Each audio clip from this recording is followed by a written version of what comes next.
muito bem-vindo, muito bem-vinda a mais um episódio do meu podcast Finanças 360, apresentado por mim, Ana Breis. Se você ainda não me segue nas minhas redes sociais, quero te ver por lá, me siga no Instagram, Ana Breis, do jeito que está escrito aqui do ladinho. Vai ser um prazer trocar informações com você, trocar conteúdo e entender o quanto está agregando na sua vida você está por aqui me ouvindo e ouvindo o conteúdo que eu tenho trazido. Nesse episódio, a gente vai falar sobre política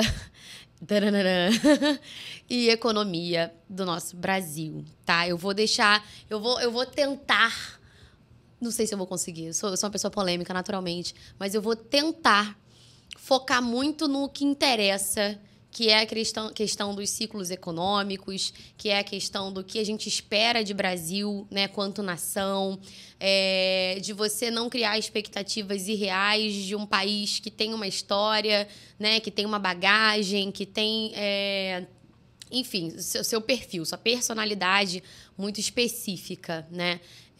Vou tentar não manifestar opiniões para não desagradar ninguém, mas eu acho que no fundo, vocês vão entender a mensagem, meu posicionamento e tudo. Mas a ideia aqui é a gente realmente falar como isso pode ser aplicado, como esse conteúdo, essas informações de Brasil podem ser aplicadas na sua rotina financeira, nos seus investimentos, de maneira geral, tá?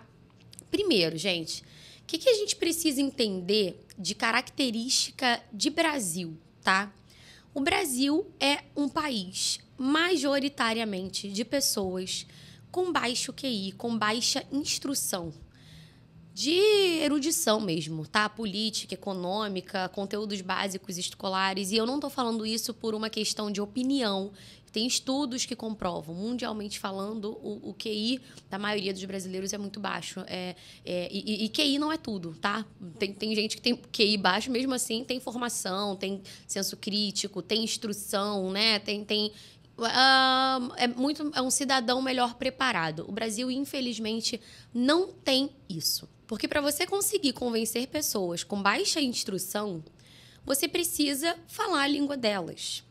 Então, eu lembro muito daquela frase, né, de pão e circo.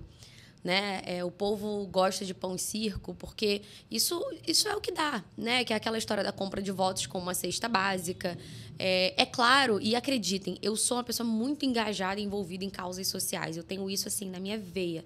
Eu sou uma pessoa que luto pelo direito de todos, mas eu acredito no crescimento de um país quando as pessoas têm maiores possibilidades, melhores oportunidades. Quanto mais as empresas crescem, quanto mais... E quando eu falo empresa, gente, é o empreendedor também.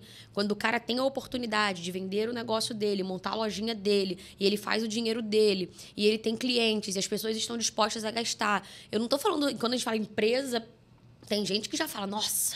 Né? Empresas, empresários que são terríveis. Tem empresário que é terrível, mas tem empresário que é a sua esposa que faz doce. Ela é uma microempresária, né? Então, eu acredito num país onde realmente aumentar a quantidade de oportunidades de acordo com o crescimento econômico vai salvar a nação. Porque pessoas que têm uma renda mais elevada, elas dão a oportunidade dos filhos estudarem em melhores escolas particulares, que geralmente são melhores do que escolas públicas. Salvo as devidas considerações. Eu vou ter que ficar fazendo esse vídeo todo, tá? Senão eu vou ser cancelado. Tem escola pública boa? Tem. Mas podemos falar que tem a maioria? Não, né? Quando uma pessoa tem um grau de instrução elevado, ela tem a oportunidade, ela leva o filho dela para conhecer outros países, para ver, né, cidades que as pessoas têm uma cultura de organização melhor, que as pessoas são mais educadas, e a pessoa fica com aquela referência. Então, a sociedade cresce quando o poder aquisitivo das pessoas crescem. Essa é uma questão de evolução, uma crescente, é um ciclo, né? E esse ciclo tem que começar de algum lugar. Por que hoje em dia a educação pública muitas vezes não é boa? Professores desmotivados, que ganham mal, que têm mais condições de trabalho. Então, isso é culpa, obviamente, da gestão política. que não tem interesse em fazer isso, né? A criança não vota, menor de idade não vota. Por que eles vão botar dinheiro na educação? Eles estão nem aí. Tanto que existe hoje a aprovação automática, né? O que vai piorando cada vez mais o nível do brasileiro, quanto eleitor, quanto cidadão, para entender o que realmente importa, quais são as propostas que são relevantes. Falei pra caramba de política, né? Talvez você já tenha desistido. Não desista, porque agora eu vou falar o seguinte: considerando isso tudo, essa característica de Brasil, é muito natural que a gente tenha governos populistas. Vira e mexe, a gente vai ter sim um governo populista, como a gente está tendo nesse momento, né? Que a gente tem hoje o presidente Lula, que foi eleito, e o PT é um partido populista. O que um partido populista faz? Tem interesse em ajudar o povo. Ele tem interesse em dar mais incentivos, Bolsa Família, né? É muito voltado para isso. Vou entrar num tema polêmico mais uma vez, que existe muita crítica. Por que no momento que o governo populista está ali, os bancos têm os maiores lucros, se eles dizem que são contra banqueiros? Porque eles não têm, na minha opinião, né? E na minha opinião e com dados, só porque alguém pode vir questionar isso comigo, mas eles não têm responsabilidade com liberação de crédito, com taxa de juros. Eles manipulam o mercado todo. E isso afeta os teus investimentos. Quando eles manipulam o mercado, eles tornam um ambiente favorável para a liberação de crédito e existe uma enxurrada de dinheiro no mercado que parece que a economia está maravilhosa, porque vai muito dinheiro para a rua. Eles aproveitam nesse momento para a reforma tributária, que está acontecendo agora. Então, tá tudo bem, o governo fatura mais. Quando todo mundo ganha muito, o governo fatura mais, dá a sensação de que o Brasil é uma verdadeira potência. De repente, a conta vem, porque a inflação dispara, tanto por conta de consumo, tanto por questões tributárias, e aí todo mundo fica pobre, porque as empresas não conseguem se manter, os empreendedores não conseguem se manter, as empresas não conseguem manter os funcionários, gera uma cadeia de desemprego, as empresas grandes não têm interesse de continuar mantendo aqui, os carros que eram nacionais voltam a ser importados, e isso faz com que a taxa de juros, que poderia ter caído por um período de bonança, volte a explodir. Ou seja, contei essa história toda de forma resumida para você entender que o Brasil é um país de taxa de juros alta. Por que eu, Ana, particularmente não gosto de investimentos pré-fixados, no geral, tá? Até tem alguns poucos clientes meus que têm pré-fixado na carteira, mas pouquíssimos, raríssimos e em condições muito específicas. Porque não adianta eu travar você num prazo de longo com uma taxa pré-fixada com um Brasil que muda o tempo todo. Eu não duvido nada de Brasil quando a gente fala de inflação alta, de hiperinflação, tá? Inclusive, escutem, já falei isso em outro podcast com certeza. Nesse momento, o IPCA, que é o principal índice de inflação do Brasil, está manipulado. Você sabe que as tuas compras, no geral, o seu custo de vida não aumentou só 4% de um ano para o outro. Você sabe disso. Só que o IPCA diz que a inflação dos últimos 12 meses foi de 4%. O que este governo fez, que o outro também fez para ficar bonito na foto? Pegou um monte de taxas e de setores específicos que ele podia tirar algum imposto, alguma coisa que afetaria no índice como um todo, mas que não está diretamente ligado ao dia a dia do brasileiro, né, do consumidor amplo. IPCA, Índice de Preço do Consumidor Amplo. Não está refletindo o que o consumidor realmente vive, o preço que ele paga.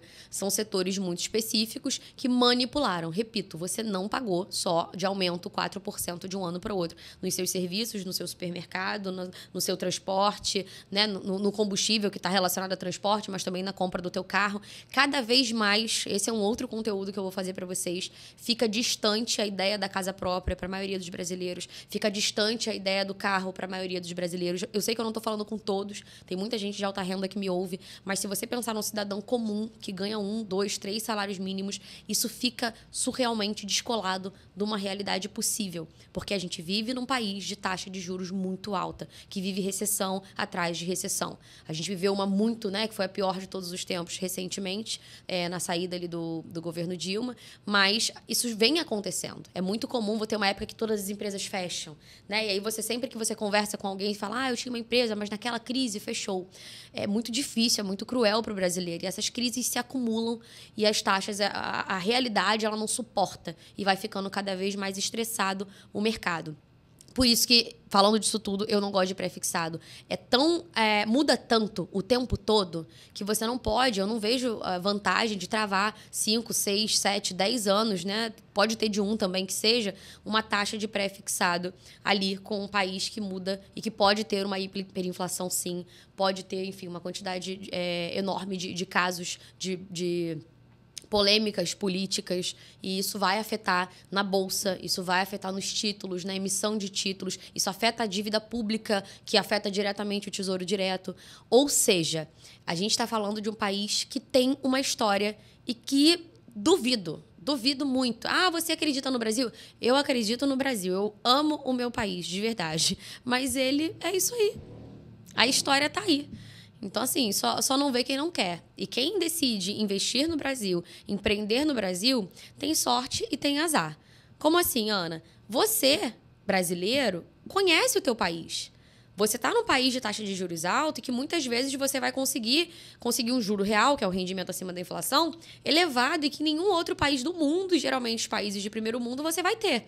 E é um país que você está familiarizado com as crises, que você pode encontrar alguém que te dê um bom suporte na escolha de investimentos. Você pode fazer investimentos seguros, tá? Não digo nunca sem risco, porque não existe investimento sem risco, nem poupança sem risco. Mas você pode fazer investimentos seguros dentro do teu país, por conta do domínio seu ou do profissional que você escolhe, para te ajudar a conseguir um rendimento legal, tá? Essa é a sua sorte, porque um estrangeiro, quando olha isso aqui, ele fica doidinho na cabeça. Ele não entende como que as coisas funcionam. Ele não consegue entender realmente como que funciona o esquema aqui dentro. A gente, brasileiro, consegue e pode fazer um bom proveito disso, tá? A parte ruim é que você precisa entender as peculiaridades desse mercado, né? Por exemplo, muitas vezes você vai estar lidando com um dado econômico errado. E você precisa falar, cara, eu vou parar de olhar para o IPCA e eu vou olhar para a inflação da minha família. Quanto que era a minha vida no passado, quanto que foi esse ano? Eu tenho que ter um rendimento acima disso. Meu dinheiro precisa crescer mais do que esses gastos. Porque senão eu estou investindo para ficar pobre, né? Então, assim, você precisa entender toda a dinâmica nacional que a gente vive, tá? Não dá para você escolher investimentos em Brasil com cabeça de fora. E a minha ideia aqui nem é falar de investimentos no exterior. Mas muito cuidado quando você está aqui e você quer investir fora, olhando segurança de dólar, né, de uma moeda forte comparada ao real, olhando criptomoeda, olhando ETFs de bolsas estrangeiras. Muito cuidado, porque assim como o estrangeiro consegue ter uma visão muito superficial do Brasil, você também tem que estudar muito, dedicar muito do seu tempo para conseguir fazer as escolhas corretas lá fora. É impossível? Não. Você é contra, Ana? Não. Eu acho que tem muita gente que está fazendo errado. Acho que tem muita gente que acha que está ganhando dinheiro e está perdendo, tá? Investindo em dólar, porque muita gente acha que está investindo em dólar, mas só tem um indexador. Na verdade, a pessoa nunca vai ter a moeda em si. Se der ruim no sistema, ela nunca vai ver aquele dinheiro. Mas é preciso saber onde você está colocando o pé.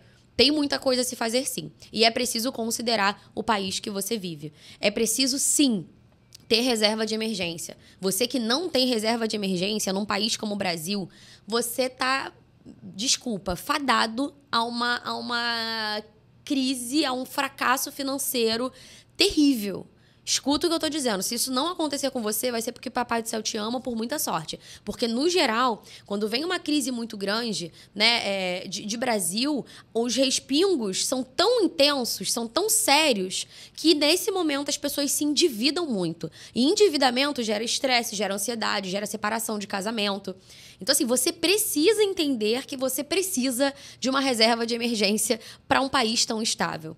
Você precisa entender que você não tem o que contar, não tem com quem contar. Você precisa entender que não tem uma previsibilidade. Quando eu digo eu ia dizer de controle de preço, mas o controle não estou fazendo pelo Estado. O Estado nunca tem que controlar o preço de nada. Mas não existe um caminho econômico de bonança e de melhoria, né?